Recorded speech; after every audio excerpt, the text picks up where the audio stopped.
Welcome. तो अब हम लोग पेंट में देखने जा रहे हैं आगे, और क्या स्टडी करेंगे? रिबन बार। रिबन बार को अब हम लोग देखेंगे कि क्या होता है रिबन बार, और इसकी स्टडी करते हैं। ओके, तो देखिए रिबन बार तो मैंने बता ही दिया था कि कौन है, और टुकड़ों में बांट करके रिबन बार को स्टडी करेंगे। बड़े अच्छे ढंग से सजे रहते हैं रिबन बार, और इसे हम लोग देख रहे हैं रिबन बार को। ओके, तो देखिए ये जो होम का जो रिबन बार होता है ना, ये यही है। और ये होम का जो रिबन बार है, इसी एक तो कहता है फर्स्ट पार्ट जो होता है उसे कहते हैं क्लिप बोर्ड, सेकेंड पार्ट को कहते हैं इमेज, थर्ड पार्ट होता है टूल्स, जहां टूल्स रहते हैं। ठीक है, ये देखो ये टूल्स है। तो हर एक पार्ट्स को हम लोग देखेंगे। ये ब्रश हो गया, और ये फिर आपका रहता है नेक्स्ट पार्ट जो होता है वो शेप्स का। उसके बाद यहाँ पर आपका आउटलाइन फिल वगैरह सब शेप्स में ही रहेंगे और साइज रहेंगे। उसके बाद फिर ये कलर का पार्ट्स रहता है। ओके, कलर का पार्ट रहता है एडिट कलर्स तक। तो यहाँ तक हम लोग स्टडी करेंगे। तो सबसे पहला यहाँ से हम क्या करते हैं कि हम लोग क्या करेंगे कि आपको सबसे पहला क्या करूँ, ये जितना भी है ना इससे पहले मैं डिलीट कर दूँ, और हम क्या करें, ये जो क्लिपबोर्ड है और इमेज, इसे उठा करके यहाँ पर लाया हुआ है और बड़ा करके आपके सामने प्रस्तुत किया गया है। आप देखिए और ध्यान से देखिए। क्लिपबोर्ड में 3 पार्ट होते हैं। एक होता है कट, दूसरा होता है कॉपी, और तीसरा होता है पेस्ट। कट क्या होता है, कॉपी क्या होता है, और पेस्ट क्या होता है, ये समझने का चीज़ है। तो कट का मतलब होता है कि कोई ऑब्जेक्ट या टेक्स्ट यहाँ पर है तो उसे यहाँ से गायब करो, काट लो, और काट करके कहीं भी आप पेस्ट कर सकते हो, और जितनी बार चाहोगे ना उतनी बार उसे पेस्ट कर सकते हो। ओके, तो इसे कहते हैं कट पेस्ट, यानी यहाँ से गायब करो, इस वाले भाग से हटा दो और इन सब जगहों पर पेस्ट करो, तो उसे हम लोग कहते हैं cut and paste. Copy paste क्या होता है कि कोई ऑब्जेक्ट या टेक्स्ट यहाँ पर है और इस टेक्स्ट की एक कॉपी बनाए, और उस कॉपी को जितना बार जगह चाहे, जितने जगह चाहे उतने जगह हम लोग उसे पेस्ट कर सकते हैं।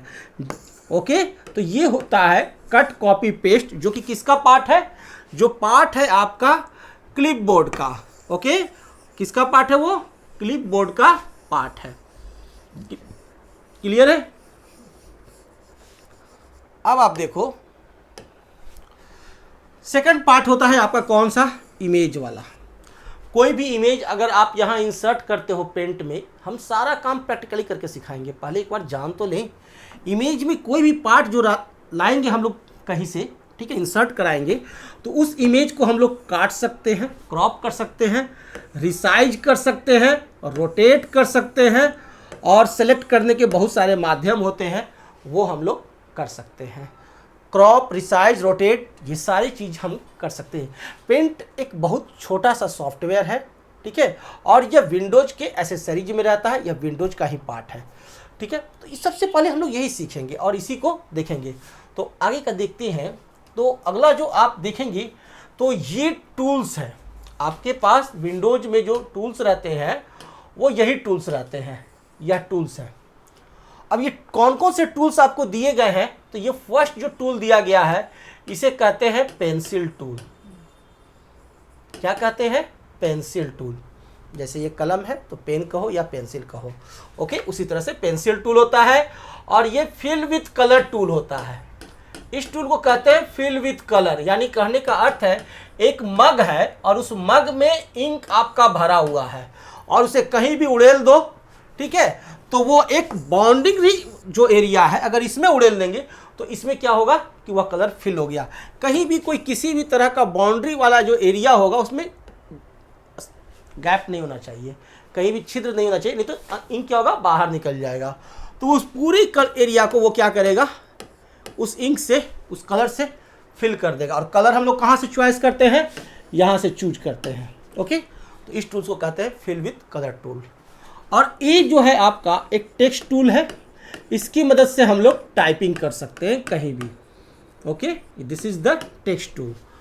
और ये एक मैग्नीफायर है भी रहता है यहाँ पर, मैग्नीफायर, जिससे क्या होता है हम लोग छोटा बड़ा कर सकते हैं। देखने में अगर दिक्कत हो रहा है तो छोटा बड़ा भी आपको करने के लिए यहाँ पर एक टूल होता है।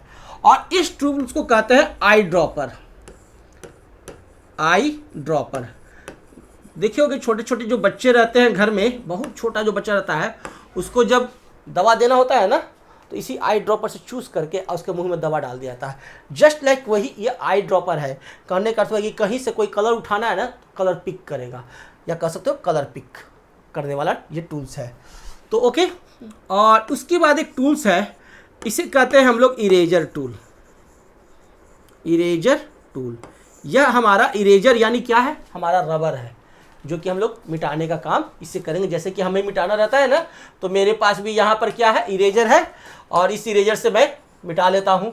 ठीक इसी तरह से वो क्या करेगा, इरेजर आपको पेंट में मिटाने का काम करेगा। तो ये सारा काम करके भी देखेंगे। तो आगे बढ़ते हैं, और उसके बाद हमारे को दिखाई देंगे कौन सा टूल्स। उसके बाद हमें दिखाई देगा, आपको एक दिखाई देगा ब्रश टूल। ये रहेगा आपको ब्रश टूल। और ब्रश टूल के बाद आपके पास रहते हैं यह शेप्स टूल्स। विभिन्न तरह के आपको शेप्स रहेंगे, line, curve, circle, rectangle, rounded rectangle, polygon, triangle, इस तरह से विभिन्न तरह के आपको बने हुए कुछ शेप्स रहेंगे, जिसकी मदद से आप आसानी से शेप ड्रॉ कर सकते हो। ये सब देख सकते हो, स्टार है ना, कैलॉट, एरो, तो बहुत सारे टूल्स रहते हैं मौजूद, जिससे की मदद से हम लोग आसानी से ड्राइंग करेंगे। और मैं कुछ ड्राइंग बनाना सिखाऊंगा, मुझे भी कुछ ड्राइंग में दिलचस्पी है। और उसके बाद क्या है, आपको रहेंगे यहाँ पर, जब आगे बढ़ेंगे तो यहाँ पर आप देखिएगा, तो ये आपको दिखाई देगा आउटलाइन और फिल। ठीक है ना, दो कलर और दिखाई देते हैं, आउटलाइन और फिल। तो ये आप देख सकते हैं, आउटलाइन से क्या होता है कि मान लो कि मैंने ये रेक्टेंगल खींचा, तो इसकी रेक्टेंगल की मोटाई यदि हमें बढ़ाना है, तो इसका लिए हम लोग यूज करते हैं किसका, आउटलाइन का। आउटलाइन से हम लोग लाइन की जो बाहरी की जो लाइन होती है ना, इस लाइन की थिकनेस को कम या ज़्यादा कर सकते हैं, चाहे तो थिक कर सकते हैं, चाहे थिन कर सकते हैं, या कलर भी चेंज कर सकते हैं उसका। और ये है फिल। फिल करने के लिए कोई भी कलर आप ले सकते हो। और इसके बगल में साइज रहता है। आप जो कोई भी यहाँ इस टूल से आप किसी को भी ड्रॉ करोगे, ठीक है, तो उसकी साइज को यहाँ से आप ले सकते हो। उसके लिए साइज कितना मोटा, जो रेक्टेंगल आप ड्रॉ करोगे उसकी ये जो आउटलाइन है वो कितनी मोटी रहनी चाहिए, वो साइज हम लोग यहाँ से लेते हैं। ठीक है, और यहाँ पर कलर 1 और कलर 2 दो कलर्स रहते हैं। एक को फोरग्राउंड कलर कहते हैं और दूसरे को बैकग्राउंड कलर कहते हैं। तो ये दो कलर्स भी आपको यहाँ पर मौजूद रहते हैं। उसके बाद आगे आप चलोगे तो आपको दिखाई देगा कलर 1 कलर 2 तो रहते ही हैं, और ये जो आप फिल देख रहे हो, ठीक है, और ये आउटलाइन। आउटलाइन में आपको मिलेगा एक नो आउटलाइन, आउटलाइन हटाने के लिए, और फिल में भी ठीक उसी तरह से नो फिल मिलेगा, फिल को गायब करने के लिए। और उसके बाद सॉलिड कलर, कैरियन, मार्कर, वाइल, नेचुरल पेंसिल, वाटर कलर, इसका क्या उपयोग होता है ये करोगे तो सीखोगे। ठीक उसी तरह से सेम चीज़ यहाँ भी आउटलाइन में भी ये मौजूद रहते हैं, ये ऑप्शंस। ठीक है, आउटलाइन और फिल में ये दो ऑप्शंस मौजूद रहते हैं, यह भी आपने देख लिया। इससे आगे जब चलोगे तो आपको दिखाई देगा क्या, यहाँ पर आपको साइज देख रहे हो ना, ये साइज हम लोग जो आउटलाइन रहेगा उसकी साइज को हम लोग मोटा अधिक कर सकते हैं। जितने भी शेप्स है, किस साइज का वो हमारे को लाइनिंग खिंचाएगा या कर्व खिंचाएगा, है ना, उसकी मोटाई क्या रहेगी, उसे हम लोग यहाँ से एडजस्ट कर सकते हैं। ओके, उसके बाद हम लोग आगे बढ़ते हैं। तो ये है आपका एडिट कलर्स। ये तो कलर्स आप जान रहे हो कि आप कलर 1 या कलर 2 में से कोई कलर लेना है तो यहाँ से भी पिक कर सकते हो, और इसके अलावा और एक्स्ट्रा कलर आपको चाहिए तो वो आप एडिट कलर से ले सकते हो। एडिट कलर में जाओगे, कैसे यहाँ से कलर हम ले लिया जाता है वो बताएंगे। इसकी मदद से क्या हो सकता है कि आगे पीछे कर सकते हो, और ये जो है कहीं भी आप क्लिक करोगे वहाँ से कलर उठाएगा, और ऊपर नीचे करके कलर की डेंसिटी लोगे, वह कलर आपका सेलेक्ट करने के बाद यहाँ आएगा, और उसके बाद हम ओके बटन दाबेंगे, वह कलर हमारे को उठ करके इसमें चला आएगा, और हम लोग कलर सेलेक्ट कर लेते हैं कि फोरग्राउंड लेना है कि बैकग्राउंड लेना है। ओके, तो प्रैक्टिस में हम लोग बहुत अच्छी तरह से सीखने वाले हैं। और उसकी बाद सबसे शुरू वाला जो ऑप्शंस रहता है उसमें आपका फाइल मेनू रहता है। फाइल के बगल में क्या रहता है, होम, होम के बगल में व्यू। तो होम को तो आपने पूरी अच्छी तरह से देख लिया। अब देखिए यहाँ पर क्या है, न्यू।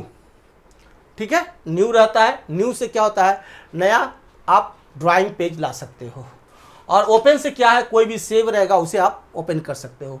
सेव से क्या होता है, जो आप पेंट बनाए में फाइल बनाए, पेंट में जो आप ड्राइंग बनाए उसे आप सेव कर सकते हो। सेव एज का उपयोग क्या होता है, उसी फाइल को उसी जगह पर दूसरे नाम से या दूसरे जगह पर किसी दूसरे नाम या सेम नाम उसी सेम नाम से सेव कर सकते हैं। तो ये सब हम लोग सीखेंगे। प्रिंट से क्या होगा, हम लोग हार्ड कॉपी प्रिंट ले सकते हैं और फ्रॉम स्कैनर या कैमरा से यहाँ से डायरेक्ट हम लोग प्रिंट में एंट्री भी करा सकते हैं। और सेंड इन ईमेल, ईमेल में डायरेक्ट यहाँ से सेंड करने के लिए भेज सकते हैं, ठीक है। और सेट एज डेस्कटॉप बैकग्राउंड, और डेस्कटॉप पर बैकग्राउंड के रूप में इसे सेट भी हम लोग कर सकते हैं जो हम लोग बनाएं। और इसका ये प्रॉपर्टीज, अबाउट पेंट और एग्जिट से बाहर निकलना। अबाउट पेंट यानी पेंट के बारे में बताएगा और प्रॉपर्टी यानी इसकी प्रॉपर्टीज बताएगा। तो ये एक आपको शॉर्ट डिस्क्रिप्शन हो गया पेंट का। और इसके बाद हम लोग चलेंगे पेंट में। और पेंट में एक हम लोग क्या बनाएंगे, सबसे पहला तो सबसे पहला हम लोग का, कोई बच्चा जब जन्म लेता है ना तो उसका पहला शब्द होता है माँ। उसी तरह से पेंट में हमारा कोई पहला जो ड्राइंग होगा वह होगा हमारे देश का तिरंगा। और वही मैं आपको बताऊंगा बनाना, अपने देश का एक लहराता हुआ तिरंगा। और वो देखेंगे अगले क्लास में। Okay, thank you, good bye.